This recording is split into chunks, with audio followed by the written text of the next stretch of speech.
प्यारे विद्यार्थियों, अज मैं तुहानू ਹੁਣ ਬਲੈਕਬੋਰਡ ਤੇ ਦਿਖ ਰਹੇ ਚਿੰਨ੍ਹਾਂ ਬਾਰੇ ਦੱਸਾਂਗਾ। ਵੈਸੇ ਤੁਸੀਂ ਇਸ ਦੇ ਬਾਰੇ ਤੀਸਰੀ ਅਤੇ ਚੌਥੀ ਜਮਾਤ ਵਿੱਚ ਬੜੇ ਡੂੰਘਾਈ ਨਾਲ ਪੜ੍ਹਿਆ ਹੈ ਅਤੇ ਤੁਹਾਡੇ ਵਿੱਚੋਂ ਬਹੁਤੇ ਵਿਦਿਆਰਥੀਆਂ ਨੂੰ ਇਹਦੇ ਬਾਰੇ ਪਤਾ ਵੀ ਹੈ।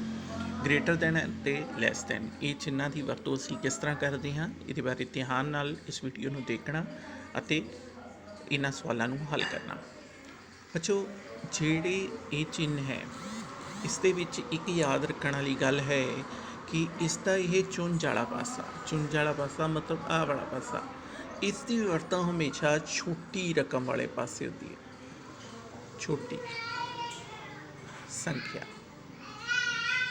ठीक है, तो आ जिहड़ा इस वाला पासा है जिन्हों मैं नीले रंग नाल दर्शा रहा है, इसनूं असीं हमेशा वड्डी संख्या रखते हैं।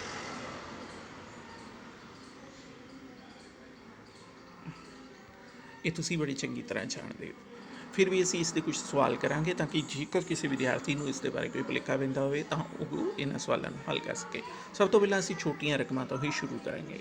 जिवें यह है 7 तो इधर है 9। तुहानूं ये पूछा जाए कि इस दे विच विद्यार्थियों किहड़ा चिन्ह आएगा, तुसी इस चिन्ह की वरतों करनी है।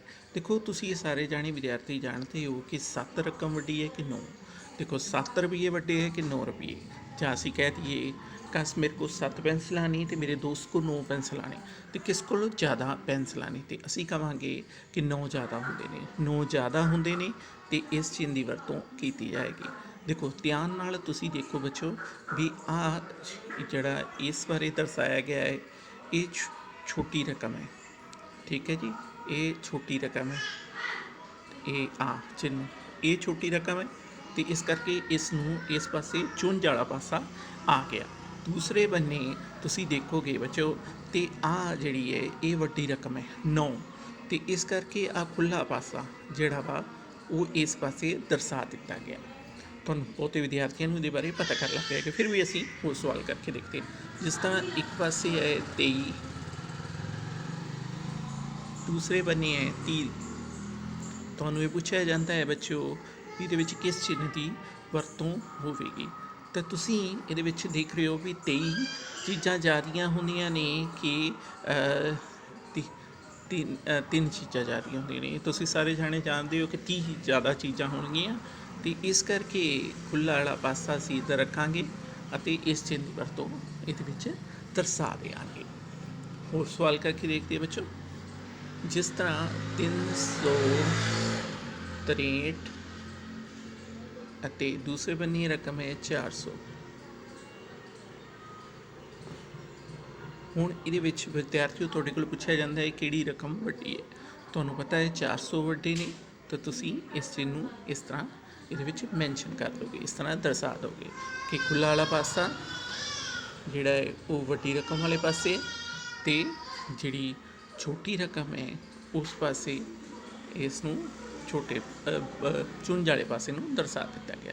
हुण विद्यार्थियों अगे एक सवाल असी होर पाने असी कहने कि एक पासे रकम है 624, दूजे बन्ने रकम है बाबू 200। तुहाडे कोल इहदे विच पुछया जांदा है कि इन्हां दे विचों किहड़ी रकम वड्डी है। तुसीं देखो ध्यान नाल बच्चों भी 624 600 तो दूजे बने 200। हुण 624 वड्डी रकम है, वड्डी रकम होने करके असी इस चिन्ह नूं पलटा देंगे।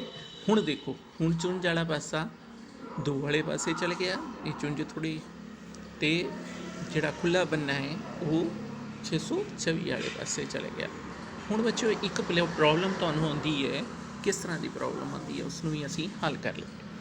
कई बारी की हुंदा बच्चों तुहाडे नाल भी 2 रकमां तुहानूं इक्को जिहियां पा दित्तियां जांदियां ने 724 तो दूसरे बन्ने तुहानूं रकम पै जाएगी 728। तुसीं इत्थे गलती करन लग पैंदे जे कि हुण मैं की करां, तो मैं तुहानूं एक सौखा जिहा तरीका दसदा है। देखो बच्चों, इहदे विच 7 ते 700 दोवें बराबर ने बच्चों। इधरों इक्को रकमां ने, ਇੱਥੇ 2 ਤੇ 2 ਦੋਵੇਂ ਬਰਾਬਰ ਨੇ। पर ध्यान नाल तुसीं जेकर ਇਸ ਵਾਲੇ ਪਾਸ ਵੇਖੋਗੇ 4 ਵਾਲੇ ਬਣੇ ਤੇ ਇੱਧਰ ਹੈਗਾ 8 ਹੈਗਾ ਬੱਚਿਓ 8। ਹੁਣ ਤੁਸੀਂ ਜਾਣਦੇ ਹੋ ਕਿ ਇਹਨਾਂ ਦੋਵਾਂ 'ਚ 4 ਵੱਡਾ ਹੈ ਕਿ 8 ਵੱਡਾ ਹੈ। ਪਛਾਣ ਗਏ ਹੋਵੋਗੇ ਕਿ 8 ਵੱਡਾ ਹੈ ਅਤੇ ਇਸ ਕਰਕੇ ਇਹਦੇ ਵਿੱਚ ਇਹ ਚਿੰਨ੍ਹ ਆ ਜਾਏਗਾ। ਇਸ ਸਵਾਲਾਂ ਨੂੰ ਤੁਸੀਂ ਚੰਗੀ ਤਰ੍ਹਾਂ ਸਮਝ ਗਏ ਹੋਵੋਗੇ। ਹੁਣ ਮੈਂ ਤੁਹਾਨੂੰ ਇਸ ਤੋਂ ਬਾਅਦ ਇੱਕ ਸਵਾਲ ਦੇਵਾਂਗਾ ਜਿਹੜੇ ਤੁਸੀਂ ਆਪਣੀ ਕਾਪੀ 'ਤੇ ਕੱਢ ਕੇ ਇਸ ਗਰੁੱਪ ਦੇ ਵਿੱਚ ਸੋਹਣੇ ਕਰਕੇ ਬੱਚਿਓ ਇਹ ਧਿਆਨ ਰੱਖਿਆ ਕਰੋ ਵੀ ਸਵਾਲ ਦਾ ਮੁੱਲ ਉਦੋਂ ਹੀ ਪੈਂਦਾ ਹੈ ਜਦੋਂ ਦੇਖਣ ਵਾਲੇ ਨੂੰ ਉਸ ਦੀ ਸਮਝ ਲੱਗ ਜਾਵੇ। ਉਸੇ ਵੇਲੇ ਜਦੋਂ ਤੁਸੀਂ ਰਕਮਾਂ ਨੂੰ ਲਾ ਕੇ ਦੇਖੋ ਮੇਰੇ ਕੋਲ ਬਲੈਕ ਬੋਰਡ ਬਹੁਤ ਛੋਟਾ ਹੈ ਅਤੇ ਇਸ ਕਰਕੇ ਮੈਂ ਥੋੜ੍ਹੀਆਂ ਰਕਮਾਂ ਲਾ ਕੇ ਤੁਸੀਂ ਥੋੜ੍ਹੀਆਂ ਜਿਹੀਆਂ ਰਕਮਾਂ ਨੂੰ ਖੁੱਲ੍ਹਾ ਕਰਕੇ ਸੋਹਣਾ ਕਰਕੇ ਅਤੇ ਲਿਖ ਸਕਦੇ ਹੋ। ਅਤੇ ਇੱਕ ਪੇਜ ਦੇ ਉੱਤੇ ਕੋਸ਼ਿਸ਼ ਕਰੋ ਕਿ ਇਹਦੇ 4 ਤੋਂ ਵੱਧ ਸਵਾਲ ਨਾ ਕੀਤੇ ਜਾ ਸਕਣ। ਮੈਂ ਇਸ ਤੋਂ ਬਾਅਦ ਤੁਹਾਨੂੰ ਸਵਾਲਾਂ ਦੀ ਇੱਕ ਪੂਰੀ ਲਿਸਟ ਪਾ ਦਿਆਂਗਾ ਅਤੇ ਮੈਨੂੰ ਉਮੀਦ ਹੈ ਕਿ ਤੁਸੀਂ ਉਹਨਾਂ ਸਵਾਲਾਂ ਨੂੰ ਜ਼ਰੂਰ ਚੰਗੀ ਤਰ੍ਹਾਂ ਕਰੋਗੇ। Thank you.